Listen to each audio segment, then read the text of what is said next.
था चिरागा हर एक घर के लिए, कहां चिराग मयस्सर नहीं शहर के लिए। बकौल भारतीय जनता पार्टी आर्थिक नीतियों पर दुनिया के सामने तो हम बड़े हो गए हैं, लेकिन बड़ा भारत माने आप क्या समझते हैं? बड़ा भारत माने बड़े लोगों का भारत या गरीबों का भारत? मैं सत्ता पक्ष के तमाम लोगों को सुन रहा था। अगर गरीबों का भारत है तो फिर गरीबी क्यों है, महंगाई क्यों है, बेरोजगारी क्यों है, भूखमरी क्यों है?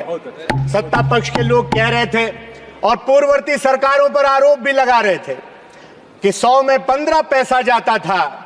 अब जब 100 में 100 पैसा जा रहा है तो देश के हालात ऐसे क्यों हैं? सभापति जी, देश के अंदर 8 करोड़ लोग इनकम टैक्स देते हैं और 8 करोड़ में लगभग 10 लाख लोग ऐसे हैं जो कम आय वर्ग से संबंधित हैं, जो अपनी आय का 15.22% हिस्सा इनकम टैक्स के रूप में, अपने घर संबंधी खर्च के रूप में, खान पान में 18 से 20% हिस्सा खर्चों पर कर के रूप में आम आदमी चुकाता है। बची हुई राशि लाइफ स्टाइल, बचत, निवेश, इस पर खर्च करता है। उस पर भी कर का भुगतान करना पड़ जाता है। इस प्रकार एक मध्यम वर्ग व्यक्ति को 50 से 55% प्रतिभाग कर के रूप में करना पड़ता है, यानी वो प्रभावी रूप से 45-50% आय ही स्वयं पर उपयोग कर पाता है। आम आदमी अपनी आय पर आयकर देने के उपरांत जरूरत के लगभग सभी वस्तुओं पर जीएसटी चुकाता है। फिर अगर कुछ राशि बच जाए तो घर मकान खरीदता है, उस पर भी रजिस्ट्री शुल्क देता है।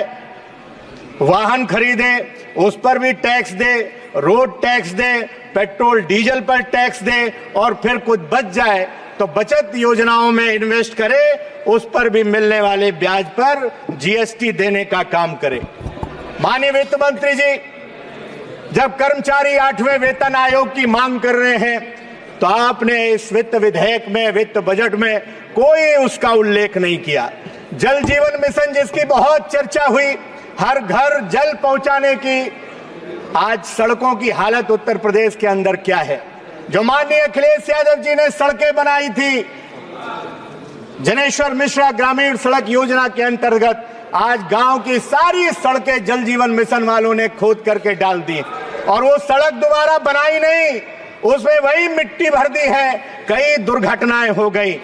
मैं एक चीज नमस्कार साथियों, स्वागत है आप सभी का आज की इस नई वीडियो में। ये वीडियो आप सभी शिक्षा मित्र साथियों के लिए काफ़ी ज़्यादा महत्वपूर्ण होने वाली है। दरअसल आपके समायोजन को लेकर के हाल ही के अंदर की एक वीडियो की क्लिप है, जहां पर उस वीडियो की क्लिप में कुछ बयान साझा किए गए हैं। उन बयानों को आपके मध्य में प्रेषित करेंगे। सभी साथियों से एक रिक्वेस्ट है, वीडियो को आप पूरा देखें। चैनल को अभी तक आपने सब्सक्राइब नहीं किया है, सब्सक्राइब भी कर लें। अब चलते हैं अपडेट पर। जानना चाहता हूं सभापति महोदय, जब हर एक व्यापार में नगद भुगतान होता है तो फिर किसान के गन्ने का उधार क्यों लिया जाता है? क्यों नहीं किसान जब गन्ना देता है तो उसको तत्काल उसका भुगतान कर दिया जाता है? आज राशन कार्ड के लिए लंबी लंबी लाइनें ई वेरिफिकेशन के नाम पर कंप्यूटर सेंटर पर लगी हुई है। किसानों का शोषण किया जा रहा है, गरीबों का शोषण किया जा रहा है। मजदूर का तो अंगूठा घिस गया है मान्यवर सभापति जी, अब उसका ई वेरिफिकेशन कैसे होगा? सरकार को इस पर भी सोचना चाहिए।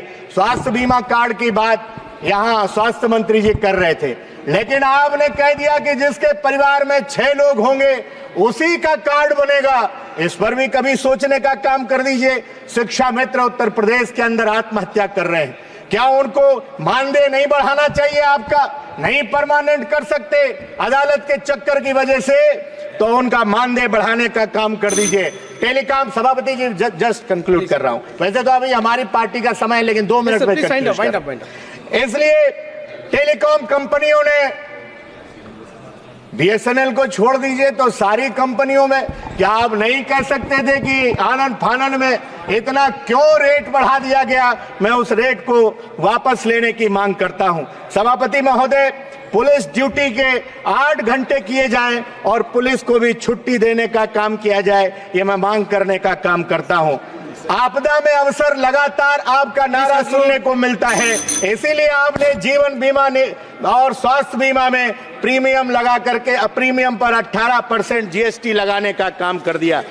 माननीय सभापति जी, आर्थिक सर्वेक्षण में से स्पष्ट है कि देश में मांग सृजन होना चाहिए, इसलिए कृषि, ग्रामीण विकास, एमएसएमई तथा मैन्युफैक्चरिंग पर बिना ध्यान दिए ये संभव नहीं है और पेट्रोल डीजल पर भी जीएसटी के दायरे में लाने का काम करना चाहिए, जिससे आम आदमी को कम से कम राहत मिल सके।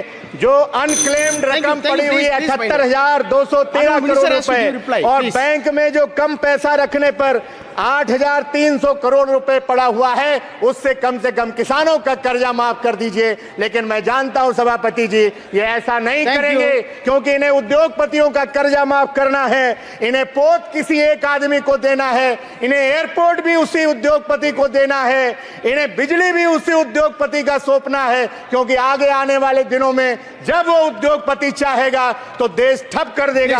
अंत में यहाँ दरख्तों के साये में भी धूप लगती है, चलो यहाँ से चलें और थैंक यू।